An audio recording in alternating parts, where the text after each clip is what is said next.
कांता देवी बांके बिहारी मंदिर की सीढ़ियों के पास अपनी व्हील चेयर पर बैठी हुई अपने बेटे और बहू के इंतज़ार में राह देख रही थी। दोपहर से लेकर शाम हो गई। ठंड का मौसम था, ठंड पड़ने लगी। बेटे बहू बोल कर गए थे, माँ मैं आपके लिए प्रसाद लेने जा रहा हूँ।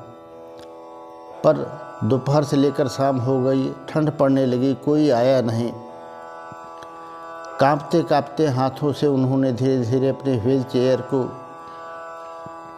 टीन सेट के नीचे ले गई और वहीं दुबक कर पड़ी रहीं। अचानक पुजारी की निगाह कांता देवी पर पड़ी तो उन्हें दया आई और उन्होंने मंदिर में ही रखवा दिया। और कांता देवी मन में विचार करने लगी पुरानी यादों को लेकर के। दरअसल कांता देवी और उनके पति मोहनलाल गांव में रहा करते थे। उनकी अच्छी खासी ज़मीन थी और अच्छी पैदावार करते थे। उसी से अपनी आजीविका चलाते थे। उनके 2 बेटे और 1 बेटी थी। रमेश और राजेश 2 बेटे और 1 रजनी बेटी थी। तीनों को पढ़ा लिखा करके उनको अपने पैरों पर खड़ा कर दिया था। बेटी रजनी भी अपने ससुराल में खुश थी। मोहनलाल जी और कांता देवी घर पर ही रहा करते थे। पर मोहनलाल जी को अपने जीवन में सबसे बड़ा कष्ट यह था कि उनके बेटे घर पे रहने के लिए तैयार नहीं थे और बहुएं तो उनसे भी 4 कदम आगे थी। एक बार की बात हुई, मोहनलाल जी बीमार पड़ गए तो उन्हें चिंता सताने लगी कि बेटों का क्या भरोसा, बेटी को भी सूचना दे दूं। उन्होंने बेटी रजनी को भी खबर कर दी और बेटों को बुला लिया।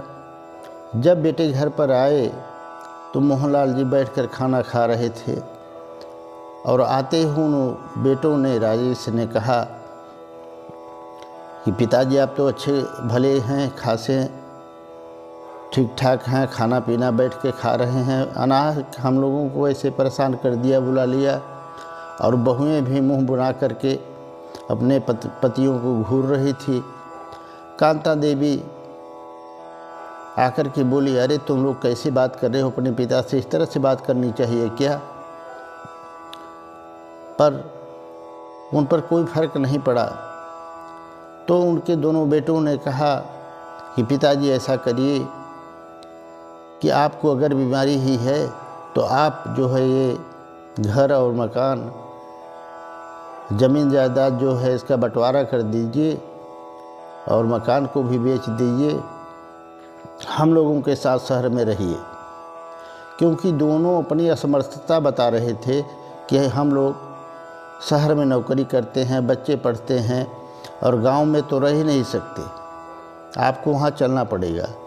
इतना सुनने के बाद मोहनलाल जी को बहुत बड़ा गुस्सा आया और उन्होंने कहा, मैं अपने मरते दम तक घर का बंटवारा, ज़मीन का बंटवारा की बात तो दूर, 1 इंच ज़मीन भी नहीं दूंगा किसी को।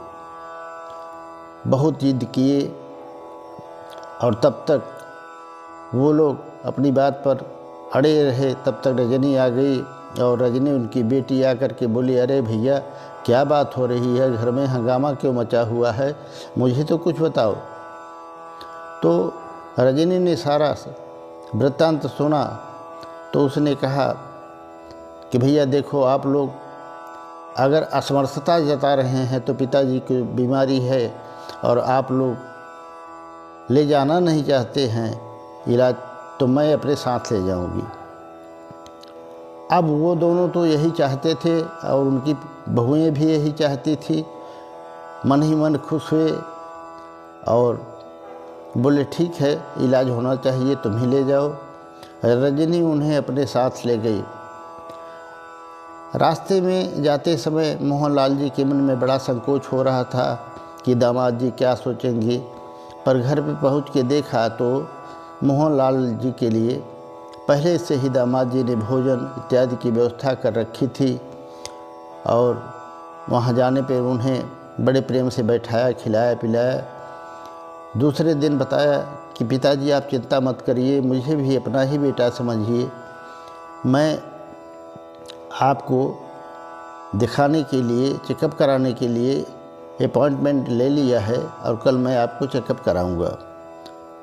और जब दूसरे दिन अस्पताल लेकर गए तो अस्पताल में डॉक्टर ने चेक करके बताया कि आप लोग कैसे आदमी हो कि अपने पिता के प्रति इतने लापरवाह हो। अलग से ले जा कर के उनकी बेटी रजनी को बताया कि इन्हें ब्लड कैंसर है। वो लोग बहुत ही दुखी हुए, परेशान हुए कि ऐसी अवस्था में मेरे भाई लोग जब इनका साथ नहीं दे रहे हैं तो आगे क्या देंगे। बहरहाल उन्हें घर ले आए और घर पे सेवा करने लगे, दवा करने लगे। कुछ दिनों के बाद मोहनलाल जी का निधन हो गया। उनकी बेटी ने दोनों बेटों को फ़ोन करके बताया कि पिताजी को मैं लेकर आ रही हूँ और उनका निधन हो गया है। तो दोनों बेटे भी आए और उनकी दाह क्रिया की गई। अब उसके बाद अकेले कांता जी रह गई। तो बेटों ने और बहुओं ने उन्हें बड़े प्रेम से समझाया कि आप अकेले यहाँ क्या करेंगी, आप चलिए शहर में हम लोगों के साथ रहिए। कांता देवी मजबूर थी, करें तो क्या करें, अकेले गृहस्थी भी तो नहीं चल सकती थी और वह भी बूढ़ा शरीर। अंत में आकर के उन्होंने उनकी बातों को मान लिया।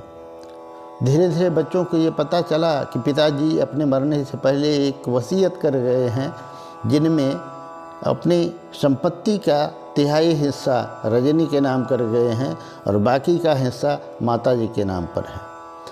अब वो तो धन के भूखे थे, माँ बाप की उन्हें कोई चिंता नहीं थी। किसी तरह से चालबाजी करके, फ्रॉड करके कांता देवी से सादे कागज़ पर दस्तखत करवा लिए और संपत्ति अपने नाम करवा लिए।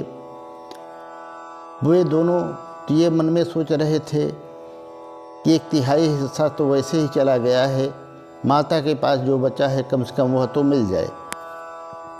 और इधर दोनों भाइयों ने आपस में ये निश्चित कर लिया कि 6 महीना माता मेरे घर पे रहेगी और 6 महीना माता दूसरे भाई के घर पे रहेगी। तो इस तरह से माता जी बड़े बेटे के पास रह रही थी।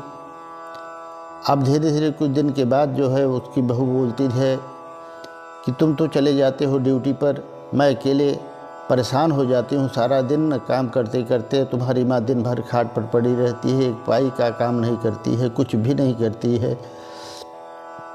तो उसके पति ने कहा, माँ चूँकि इसकी अकेले काम करने में परेशानी होती है और गर्भवती भी है तो आप भी काम में हाथ बटा लिया करिए थोड़ा बहुत। कांता जी ने कहा ठीक है बेटा, कोई बात नहीं है। अब वो झाड़ू पोछा से लेकर के बर्तन धोना, चाय बनाना, सारा काम करने लगी, हाथ बटाने लगी। अब धीरे धीरे बहू ने सारा काम बंद कर दिया और माँ के ऊपर सब ढकेल दिया। अकेले ही कांता जी सब कुछ करती थी।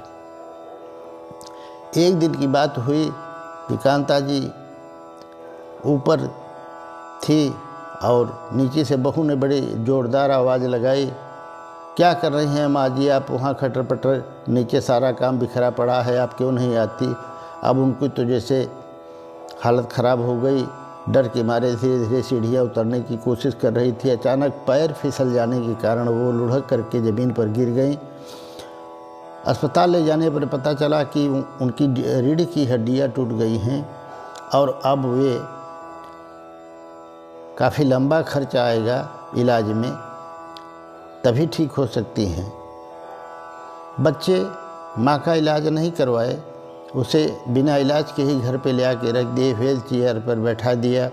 अब वो चूँकि बिना उठाए किसी के अपना स्वयं उठ बैठ नहीं सकती थी, कोई काम नहीं कर सकती थी।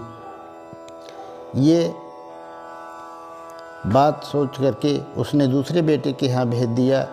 अब उसकी बहू भी तुरंतने लगी और चिल्लाने लगी कि 6 महीने के बाद थी, 1 महीने के बाद अंदर ही बड़े भाई ने क्यों भिजवा दिया मेरे यहाँ।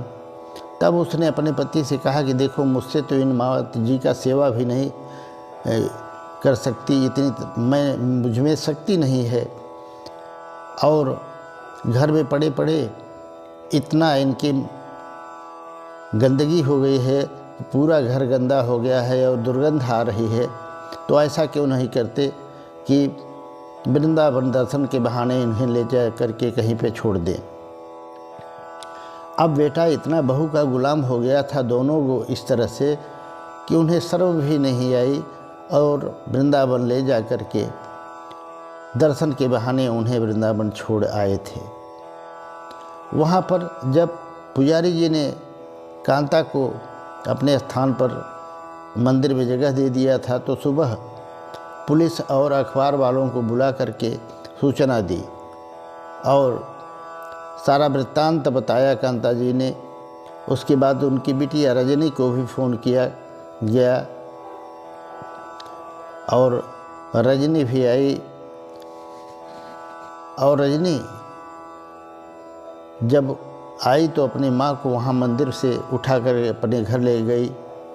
घर ले जा कर के उनकी बहुत सेवा सत्कार किया और बराबर प्रयास में लगी रहती थी कि मेरी माँ की तबीयत ठीक हो जाए। पर उनका भी समय नज़दीक आ गया था और वो भी एक दिन स्वर्गलोक को पधार गईं। उसने अपने भाइयों को खबर दिया कि माता जी की अंतिम क्रिया में शामिल होना हो तो आ जाओ, वरना अगर नहीं आ सकोगे तो मैं ही इसका दाह संस्कार कर दूंगी। अब दोनों भाई शर्म से इतना परेशान हो गए थे, उन्हें शर्म आ रही थी कि समाज में चारों तरफ थू थू हो रही है, 2-2 बेटों के रहते माँ और बाप की ये दशा हुई है और बेटी दाह संस्कार करने जा रही है। वो दोनों शर्म बस नहीं आए। आखिरकार रजनी ने ही उनका दाह संस्कार किया और सारी क्रियाएं पूरी की। मित्रों, आजकल समाज में ऐसा होता है कि लोग बेटी के जन्म लेने पर बड़े परेशान हो जाते हैं और सोचते हैं कि बेटा ही सब कुछ है, बेटा ही बुढ़ापे में सहारा होगा। पर यहाँ तो बिल्कुल ही उल्टा हो रहा है। मित्रों, ये कहानी सुन करके आपको कैसी लगी कमेंट करके अवश्य बताइएगा।